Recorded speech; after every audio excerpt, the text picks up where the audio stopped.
یعنی یو انسان د الله کتاب نه دی ورکړي، وحی ورته نه دی رالیږلی. یهودیانو په غصه کې رالل، په جوش کې رالل او په جوش کې دا خبره وکړله چې الله پاک یو بشر ته یعنی یو انسان ته کتابو دا نه دی ورکړی.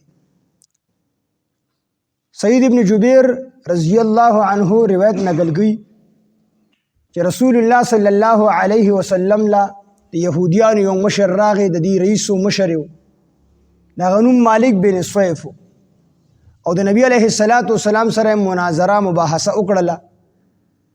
نبی علیه السلام ته وفرمایل چې آیا تا په تورات کې دا نه دي لوستلی چې الله پاک غټ عالم نه خوښي، غټ عالم نه خوښي چې د هغه سره د دنیا د آخرت او د الله یره ورسره نه وي، صرف په دنیایي او په خپلو خواهشاتو کې لګېدلي وي، الله یې هېر کړي وي، داسې قسمه عالم الله نه خوښي.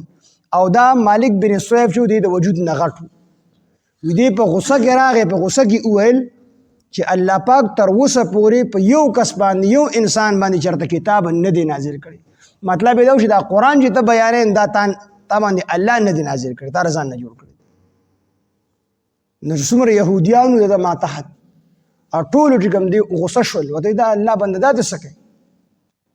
ولې موسی علیه السلام باندې الله تورات نه دی نازل کړی او مونږ چې دا څومره خبرې کوو دا خو مونږ ټولې تورات نه کوو.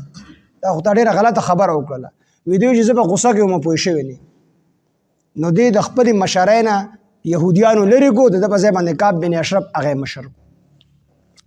نو دلته الله فرمایي چې وما قدر الله، او دوی نه دی پیژندلی الله پاک حق قدره، څنګه چې د الله د پیژندلو حق دی.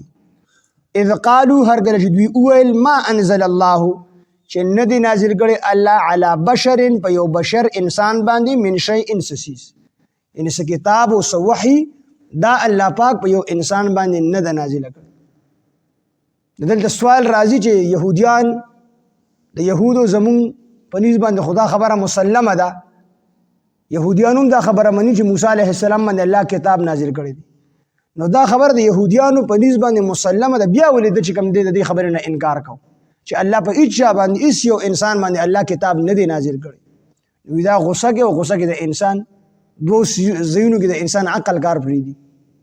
یو چې انسان باندې کله خواهش غالب شي، نو د بیا عقل لا کار نه کوي، دې نه وروسته به څه کېږي. دویم انسان چې کله غصه شي، نو د بیا عقل کار نه کوي، چې کله د ده غصه زیاته شي، نو د بیا د عقل کار نه کوي چې دا ډس کومه، سړي لول را پرېږدمه، خبره کومه، طلاق ورځومه، د دې وروسته به څه نتیجه راوځي. د ده بیا عقل دغه ټایم کې کار نه کوي. نو ده دا خبره په غصه کې کړې وه چې الله په هېڅ یو انسان باندې کتاب نه دی نازل کړی. چې ته دا خبره کوې چې الله پاکو په هیڅ یو انسان باندې، هیڅ یو بشر باندې کتاب نه دی نازل کړی. نو نبی علیه السلام ته الله فرمایي د ده نه دا تپوس وکړه چې من انزل الکتاب الذي، څوک دی چې نازل کړی دی کتاب، الذي هغه کتاب، جاء به موسی چې راغلی و په هغې سره موسی علیه السلام، یعنی موسی علیه السلام ته چې کوم کتاب راغلی و تورات، نو دا چا نازل کړی دی. یعنی تورات ډېر احکامات د یهودو چې کوم دی پټ کړي وو. رسول الله صلی الله علیه وسلم چې کوم صفات په تورات کې راغلي وو، نو هغه به د یهودیانو پټول او یا به چې کوم دی بدلول. نو ډېره حصه دي د تورات ته خلکو نه پټه کړې وه، لږه حصه یې ورته ښکاره کړې وه، ټول تورات یې ورته نه دی ښکاره کړی. تاسو چې کوم څه ښودلي شوي دي، تاسو ته مخکې نو ښودلی شوي، خو تاسو ته چې کوم علم میلو شوی دی یهودو ته، نو دا تاسو ته تورات ته وجې نه میلو شوي دی. الله موسی علیه السلام له تورات ورکړی و او تاسو د هغه تورات نه علم حاصل کړی دی. نو تاسو ته مخکې د دې تورات ته راتلو نه تاسو ته علم و، نه ستاسو پلارانو نیکونو د علم و، خو چې کله تورات راغی نو تاسو د هغې نه علم زده کړو او تاسو عالمان شوئ. نو کوم الله چې تورات نازل کړی دی، نو دک الله پر رسول الله صلی الله علیه وسلم باندې قرآن مجید نازل کړی دی. قل اوه وتا الله نازل کړی دی. نو او دی اومنله ټیک ته کوې او نه منله، نو ثم ذرهم، بیا پرېږده دوی لره فی خوضهم، په خپلو خرافاتو کې، یلعبون چې دوی لوبې ټوکې کوي. د دې د خرافات دي ځای نه پکې ارغړي رارغړي دی پرېږده بیا.